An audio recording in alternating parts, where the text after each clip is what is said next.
Are you ready? Let's go.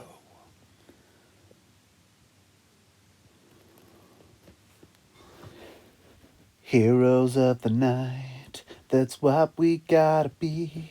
Not looking for a fight, just ending them, see. The Legend of the Teenage Mutant Ninja Turtles, Part 1, Chapter 56, Casey.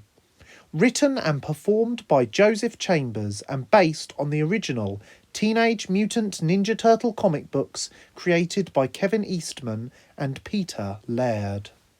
She ain't mentioned nothing to me about it. I mean, I wouldn't say no if she did, but that's none of your business, Irma. A smug-looking boy with crooked and yellowing teeth, as well as vibrant blue eyes and black hair down to his shoulder blades, casually spoke as he leant against the wall of the empty geography classroom, using only 2 legs of the chair and with both feet on the desk, not thinking about the mess his muddy trainers were making of the desk, or the fact that a caretaker would spend an extra 15 minutes working that night to remove it.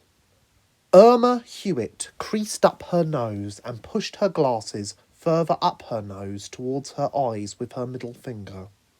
Irma had never considered Casey to be someone she would willingly hang out with, and now she had spoken to him properly, was more certain of that fact than ever. She actually wondered what April saw in him to be anywhere near to being his friend. Something is up with her anyway.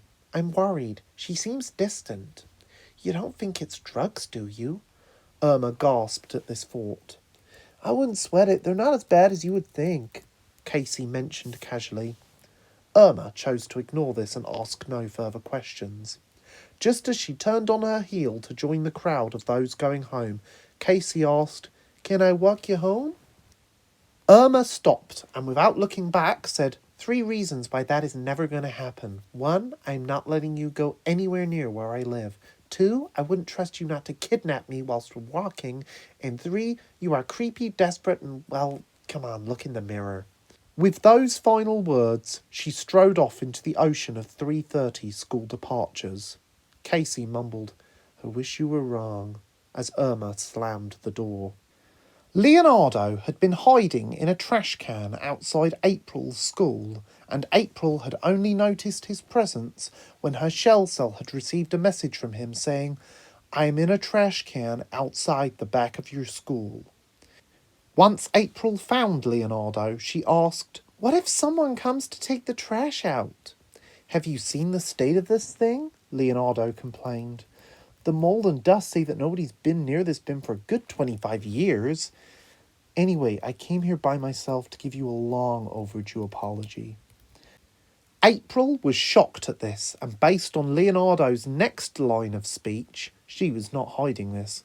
Oh, wow, I must have made a really bad impression if me saying I'm sorry is that much of a surprise, Leo said sadly. In the distance, and staring wildly at what was in front of him, was a long-haired boy in ripped jeans and a grubby black t-shirt. His mouth was wide and his eyes bright with wonderment as he watched the black-masked green child sitting in the trash can and talking with April. It was at these times Casey really wished he'd taken up lip reading as a hobby. After 5 minutes of discussion, April smiled at the boy as she strode off and said, Thank you for that, Leo. You have really made my day. Mine too, Casey thought. If I follow this dude, maybe I can prove the existence of aliens. He was not excited about finding more about this kid, like April had been, or destroying him, like the Shredder.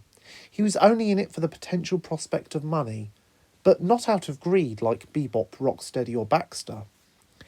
He was only trying to help his parents and little sisters.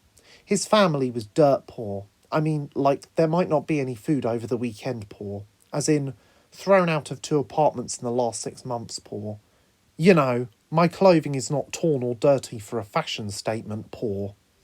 Casey watched from a grassy verge, getting his already unwashed for quite a while clothes even muckier and not caring in the slightest. Casey spied carefully on the... Okay, now he saw the shell, he had to be some kind of turtle, lift a manhole cover, and climb down into the stinking and sodden sewer tunnels. Monsters in the sewers? Seriously? Of all the cliches, this was the dorkiest. Not that it really mattered.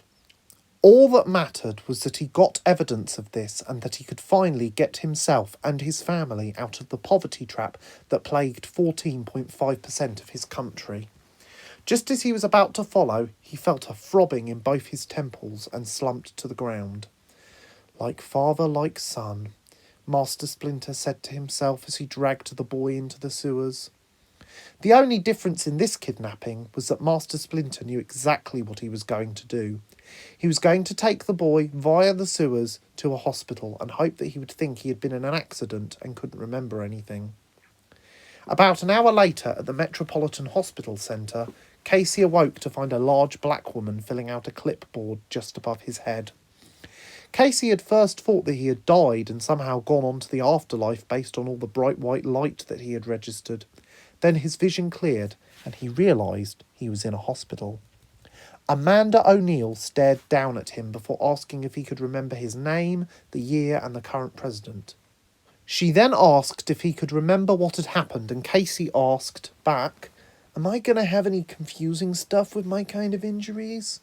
Perplexed, Amanda sat beside him on a chair that had recently been vacated by a man with half his thumb in a paper towel, as opposed to being attached to his left hand where it should have been. "Look, I've got a busy schedule, so make yourself clear and do it fast," she demanded. "Was I imagining it when I saw a girl at my school talking with a turtle-shaped dude who lived in the sewers?" Casey asked, very conscious of how insane he sounded. Amanda stopped and took another look at the boy. She knew she had known the name Casey Jones from somewhere. He was one of April's friends from school. Part of Amanda wanted to tell this boy that what he had seen was completely real, but she also knew that this boy would probably go and just get in the way, and he had already told her what she needed to know. The turtles were in the sewers.